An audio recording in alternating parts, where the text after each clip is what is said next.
If you're feeling frustrated in your attempts to connect with higher consciousness in any form, that could be your loved ones who have crossed the veil, or your guides, the angels, the masters, all of whom are available to connect with, then I have some tips for you today with a little bit of a twist. We're not going to talk about what you need to do. We're going to talk about the top 5 things that spirit never needs to do to connect with you. I love that twist. I have a little list here in front of me. We're going to go down the top 5 things, but they're not in any order, no priority. They're all just as important to understand. So let's start with spirit doesn't need you to be psychic. What does it mean to be psychic? Well, it's not just somebody who can predict the future. In my work, when I connect with higher consciousness, psychic is when we tune into information that we couldn't possibly know. So you may have a misconception that some people are born psychic and they're gifted in some way. Well, we're all born able to tune into higher consciousness, but it gets clouded over with our human story over time. How many times have you heard of little children who see their imaginary friends or who know things they couldn't possibly know? But these abilities tend to fade around age 5 to 7. Why? Because it's just the natural progression of human life that we take our focus outward instead of listening inward and acknowledging what the soul already knows. The soul is right here. It's your basic essence. It never goes away, but it gets, as I said earlier, clouded over with all the distractions out here. So to be psychic simply means that you listen more to the voice within. You don't focus so much outward. So spirit doesn't need you to be psychic. It's simply helpful when we realize we're already connected to these higher beings with whom we're trying to connect, and we take our focus off of the external world and we listen. So, are you carving out a little bit of stillness throughout the day? Or from the moment you get up, are you focused on your to-do list and the drama that's happening out here? I can tell you from experience, if the latter is the case, you will not be tuning in to guidance, advice, and the presence of loved ones who are in the field all the time, right here, because in consciousness, there is only here. So spirit doesn't need you to be psychic. You already are. We simply need to turn down the volume of the objective world that appears to be out here and turn up the awareness of what is already here. So that's number 1. Spirit doesn't need you to be psychic. Number 2, spirit doesn't need perfect meditation. I've taught meditation for years. I have my own methods that you can learn on YouTube or in any of my courses. One of those is called the Bless Me Method. It's 7 steps to connecting with higher consciousness. And I'm telling you, it works. It has worked for tens of thousands of people who want to connect with loved ones across the veil and their guides and angels. Why does it work? Because it takes us from this normal waking consciousness where we're so distracted by what's going on out here, where we're focused outward instead of inward, and very methodically and easily leads you to the optimal state for connecting across the veil. But there's no one way to do that. Mine is just one method of, well, gosh, my guides just now said you don't even need a method. Just the acknowledgement that, as I said, higher consciousness is already right here. You are consciousness itself. You're swimming in the ocean and don't realize that you're the wave in the ocean, using analogies that perhaps you're familiar with already. But the perfect meditation does not mean that you completely quiet your mind. Did you realize that that's impossible to completely still the mind? Just try it for longer than a few seconds. So there will never be a perfect meditation. What's more important is what is your motive for meditating?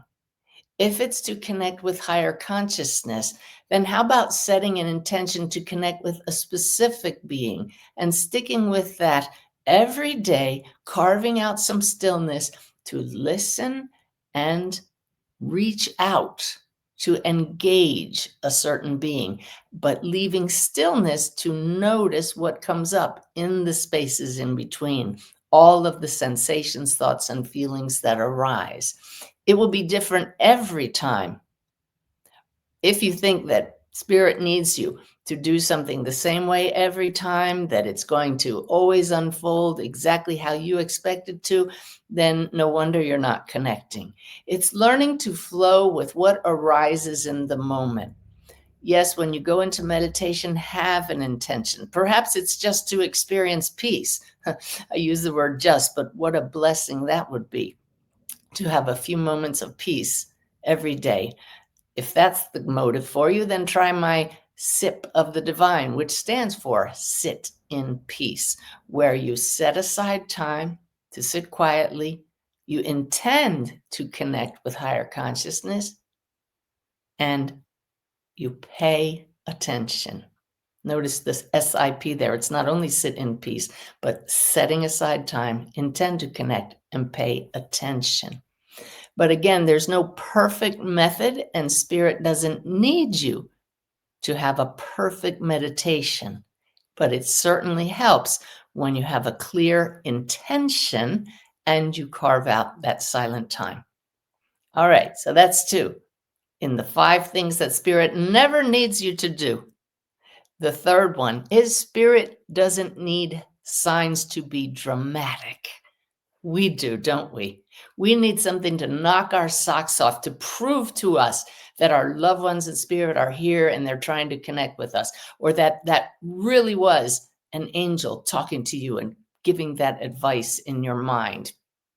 But sometimes spirit's signs can be so subtle, and that's where the stillness and sitting in peace help to tune you to the vibrations of spirit. Meditation, I've found over the past 19 years of meditating daily, does not always come with the kinds of bells and whistles that knock your socks off. Boy, wouldn't we love that? Everybody would be meditating. Some people may think it's boring to just sit and say, nothing's happening. But what's really happening is you're training yourself to notice what stands out. So again, spirit doesn't need signs to be dramatic. It's us who needs that in our human form. Your soul already knows that we are spirit and our connection with spirit is eternal and right here. So if you start asking for signs and tell spirit they don't need to be so dramatic, but just help me to notice them, then you'll start doing what I've learned to do very well, and that's connect the dots. When something happens that just catches your attention and you say, wow, that came with interesting timing, or that answered a question that I asked Spirit this morning. Could that be the answer I'm looking for? And then you tune into your heart and it comes with this subtle lift and there's an openness. I got the goosebumps just as I'm saying that. And my guides just said, tell them that. The goosebumps alone are a sign from us, a validation through your beautiful body that you're connected and spirit has given you a nod. Yes, you can trust this. So, of course, we enjoy dramatic signs. We love when a butterfly comes out of nowhere and bounces into our heart or kisses us on the cheek or lands on our hand and stays there for an hour. Those kinds of moments keep us coming back for more. They take away the human doubt that there's something more. But when those are the punctuation marks and in between, we start to notice the ever present signs from spirit that come just in a beautiful scene that catches your heart and helps you to acknowledge what your soul already knows. I'm part of this, something so much greater. Then all of the signs will stand out. So spirit doesn't need drama You do. Release that need. Appreciate the way spirit is already showing up in your life, and you'll notice that presence even more. Isn't that interesting how that works? All right. So the fourth thing that spirit never needs to do to reach you is spirit doesn't need belief. Do you believe in angels? You don't need to believe in angels for them to be helping you in your life. Do you believe that your loved ones who have passed are still part of your life? You don't need to believe it. But let me tell you, from the human perspective, that belief will open you to being aware when spirit does show up in your life. But spirit doesn't need belief. Your loved ones, when they cross the veil, they know immediately where they are and who we have always been: souls. This becomes so apparent when the filters of the brain are no longer blocking our awareness of who we are. So when we don't believe something, it's because we haven't had the personal experience or someone else has talked us out of it. Spirit doesn't need that belief. They're already so aware of being the waves of this ocean of love, the ocean of consciousness. We're all rays of the one light of consciousness, to use a different analogy. Spirit knows this and shines so brightly, but our lights tend to be a lot more dim because they're blocked by this physical barrier of the body. But we can learn to see beyond the filters of the body and know what spirit already knows. When you know who we are as direct expressions of source, of joy, of God, of love, then belief isn't even an issue. Knowing eclipses everything, and that's the goal. So spirit doesn't need belief. What they would appreciate from you is openness. And a great way to get to openness is by practicing this beautiful phrase, what if? My lovely friend Cheryl Page teaches that a lot. What if my loved ones who have passed are right here? And they are. What if angels are truly helping me all the time? And they are. What if I have spirit guides who I can communicate with? That asking of the question opens you. Don't worry about what other people think. Just know what your soul already needs. You to believe and trust. That's your soul. But spirit, the great spirit, joy, doesn't need anything. It shines so brightly it would blind all of us. It doesn't need to believe. It already knows. That's the goal for all of us. So the fifth thing that spirit never needs to do to reach you is it doesn't need time or linear logic. What do I mean by that? In our human form, because we live in the world of time and space, we are so used to cause and effect.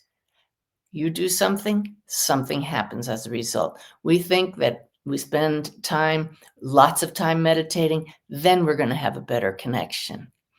I can tell you right now, it's all about quality of attention and focus and not quantity.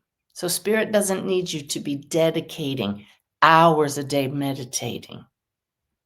Again, spirit doesn't need anything to reach you. But we don't necessarily have to have this cause and effect when working with spirit.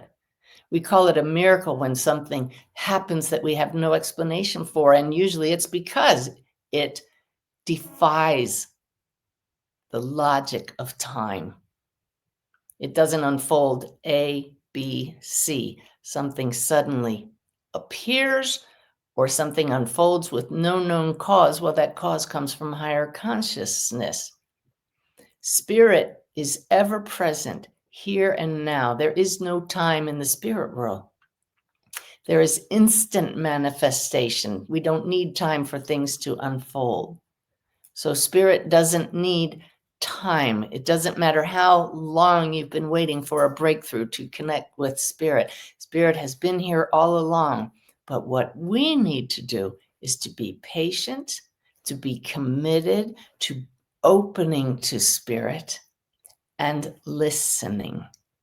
I hope some of these things that I've shared with you in the top 5 things that Spirit never needs to do to reach you have given you a new way of looking at how Spirit operates in our life, helped you to acknowledge what your soul already knows, that Spirit, which is synonymous with consciousness, awareness, is right here because it's your true nature. Spirit never needs to do anything to reach you. It simply is. It's here. Why aren't you noticing it? Because that outer world is so full of sparkly objects that grab our attention, we don't notice what's right here. Carve out some stillness, pay attention, trust that Spirit is guiding you and always has been, and follow those inner nudges. Thanks for joining me. Hope you got something of value out of this. Now go apply it and listen to what's right here.